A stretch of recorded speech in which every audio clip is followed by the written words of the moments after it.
Persia, where the Jewish people lived as exiles under the rule of King Xerxes. Among them was a young and beautiful woman named Esther, who would rise to a position of great influence and courageously save her people from destruction.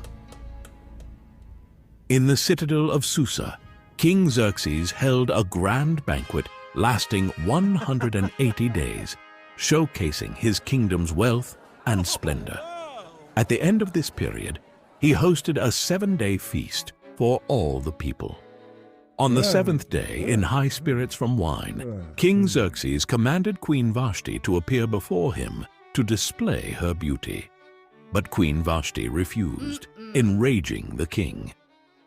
Following his advisor's advice, Xerxes deposed of Vashti, stripping her of her title as queen. To find a new queen, a search was conducted across the empire for the most beautiful young virgins. They were brought into the king's harem under the care of Hegai, the king's eunuch in charge of the women.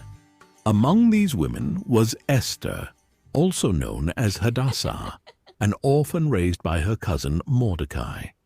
Mordecai instructed Esther not to reveal her nationality and family background. After a year of beauty treatments, each young woman would go to King Xerxes. When Esther's turn came, she won the favor of everyone who saw her, including the king. Xerxes was so taken with Esther's beauty and grace that he set the royal crown on her head and made her queen instead of Vashti. Esther kept her Jewish identity a secret, as Mordecai had advised. Meanwhile, Mordecai, who sat at the king's gate, overheard a plot to assassinate King Xerxes. Two of the king's officers, Bigthana and Teresh, conspired to kill the king. Mordecai told Queen Esther about the plot, and she reported it to the king, giving credit to Mordecai. The matter was investigated, found to be true, and the two officials were hanged. This was recorded in the book of the Annals in the presence of the king. An Agagite named Haman was elevated by King Xerxes to the highest position of authority above all the other nobles.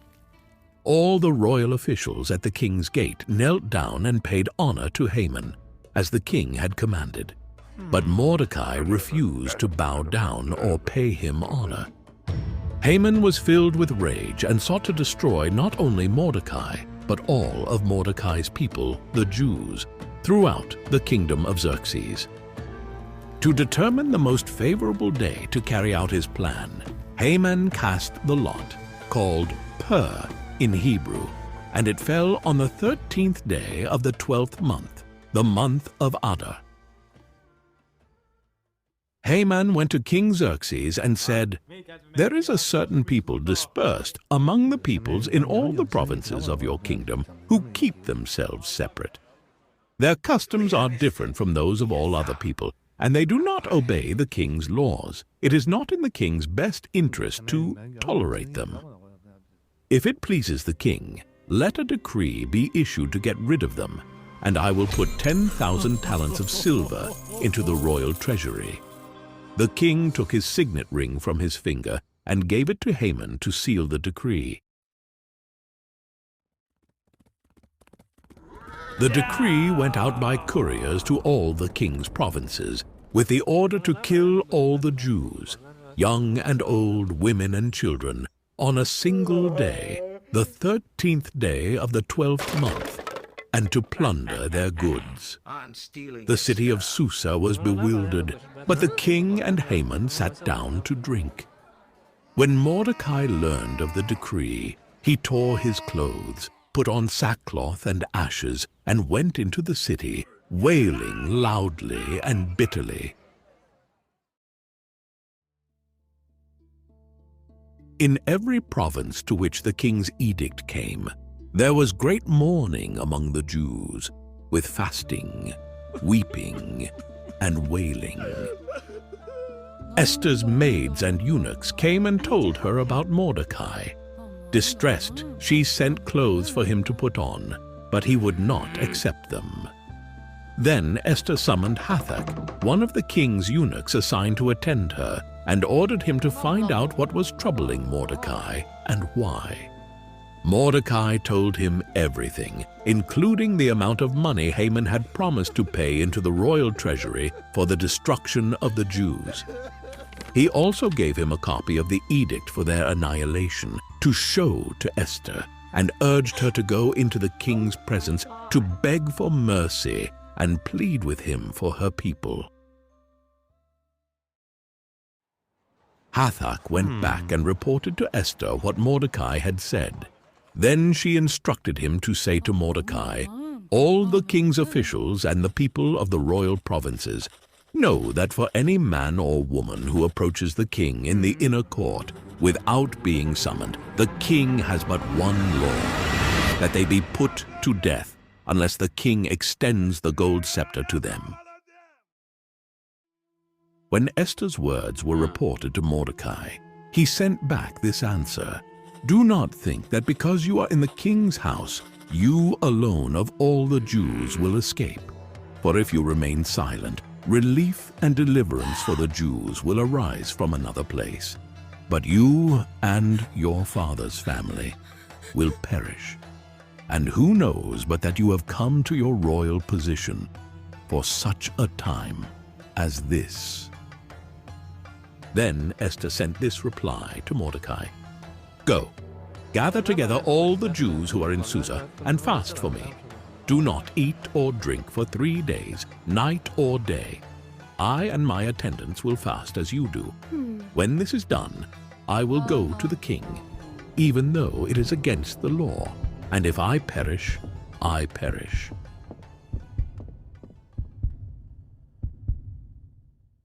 On the 3rd day, Esther donned her royal robes and stood in the inner court of the palace, in front of the king's hall.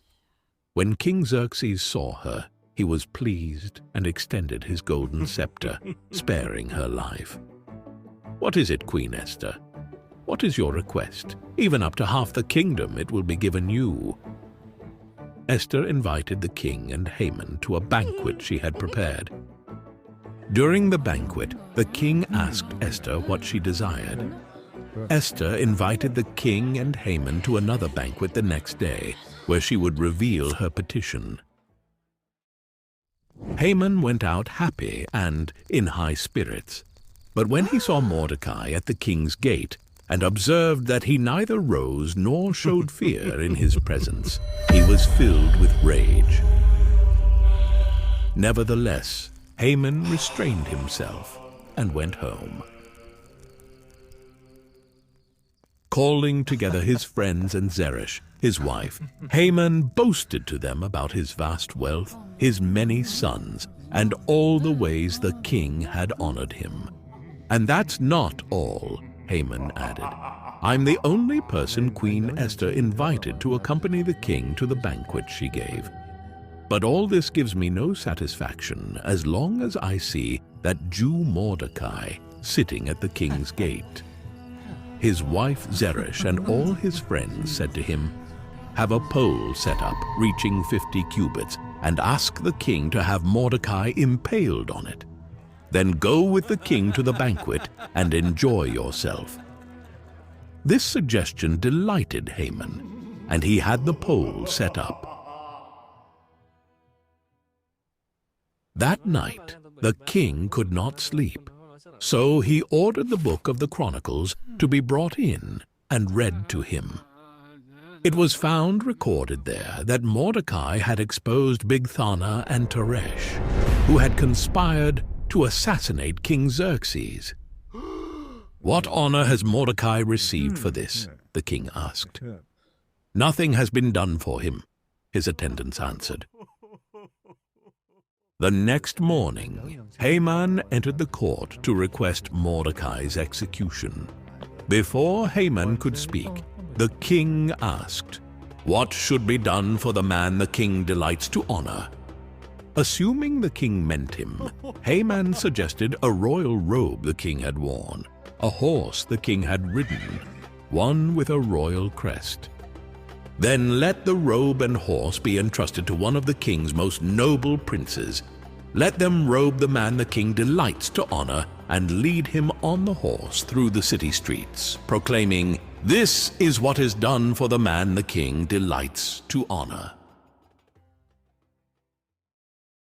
To his horror, the king commanded Haman to honor Mordecai in this way. After parading Mordecai, Haman rushed home in grief, only to be summoned to Esther's second banquet. During the banquet, King Xerxes again asked Esther her request. Queen Esther answered, "If I have found favor with you, your majesty, and if it pleases you, grant me my life. This is my petition.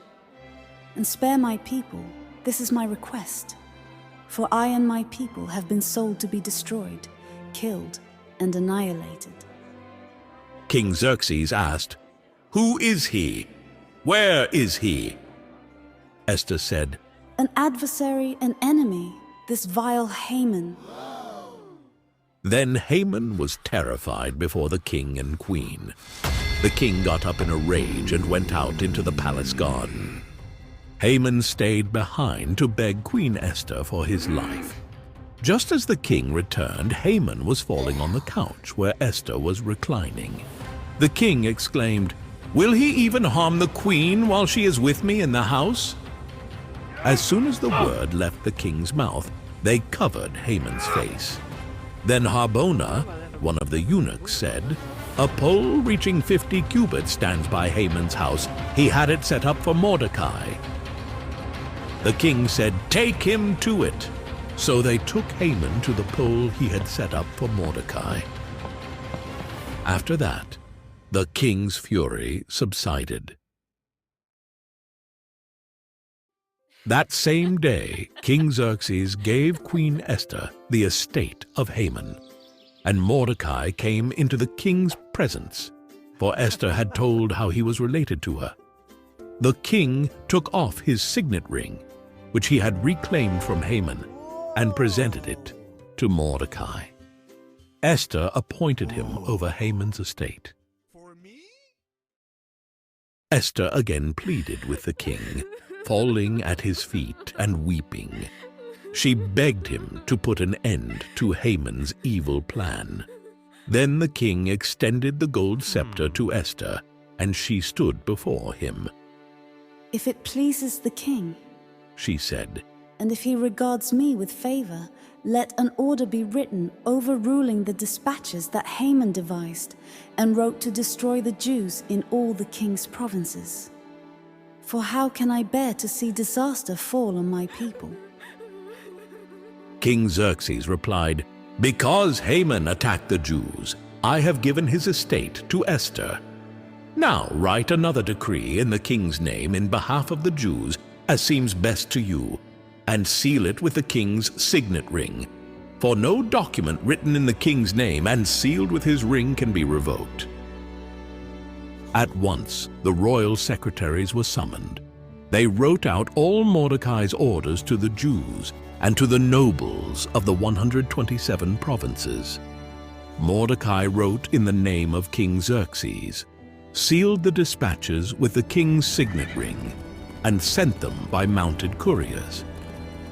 The king's edict granted the Jews the right to assemble and protect themselves, to destroy any armed force that might attack them. The day appointed for the Jews to do this was the 13th day of the 12th month, the month of Adar. The couriers went out, spurred on by the king's command, and the edict was issued in the citadel of Susa. When Mordecai left the king's presence, he was wearing royal garments of blue and white, a large crown of gold and a purple robe, and the city of Susa held a joyous celebration. For the Jews it was a time of happiness and joy, gladness and honor. On the 13th day of the 12th month, the edict was to be carried out. On this day, the enemies of the Jews had hoped to overpower them. But the tables were turned, and the Jews got the upper hand. The Jews assembled in their cities and attacked those who sought to destroy them. No one could stand against them, for fear of the Jews had seized all the people. In the citadel of Susa, the Jews killed 500 men. They also killed the 10 sons of Haman, but they did not lay their hands on the plunder. The number of those killed in the citadel of Susa was reported to the king that same day. The king said to Queen Esther, "The Jews have killed 500 men and the 10 sons of Haman in the citadel of Susa. What have they done in the rest of the king's provinces? Now what is your petition? It will be given you." Esther answered, Give the Jews in Susa permission to carry out this day's edict tomorrow also, and let Haman's 10 sons be put on poles, just like their father. So the king commanded that this be done. Meanwhile, the Jews in the king's provinces assembled to protect themselves and got relief from their enemies. They killed 75,000 of them, but did not lay their hands on the plunder. This happened on the 13th day of Adar. And on the 14th they rested and made it a day of feasting and joy. Mordecai recorded these events, and he sent letters to all the Jews throughout the provinces of King Xerxes to have them celebrate annually the 14th and 15th days of the month of Adar as the time when the Jews got relief from their enemies. He wrote them to observe the days as days of feasting and joy, and giving presents of food to one another and gifts to the poor. The Jews agreed to continue the celebration they had begun, doing what Mordecai had written to them. Therefore, these days were called Purim, from the word pur. The Jews took it on themselves to establish the custom that they and their descendants should without fail observe these 2 days every year. These days of Purim should never fail to be celebrated by the Jews, nor should the memory die out among their descendants. King Xerxes imposed tribute throughout the empire. All his acts of power and might, together with a full account of the greatness of Mordecai, are written in the annals of the kings of Media and Persia. Mordecai the Jew was second in rank to King Xerxes, preeminent among the Jews, and held in high esteem by his fellow Jews, because he worked for the good of his people and spoke up for the welfare of all the Jews. The life of Esther is a powerful reminder of courage and faith. Her bravery and wisdom in the face of great danger saved her people and left a lasting legacy of hope and deliverance. Through her story, we learn about the importance of standing up for what is right, even when it means risking our lives, and the incredible impact one person's courage can have on the world.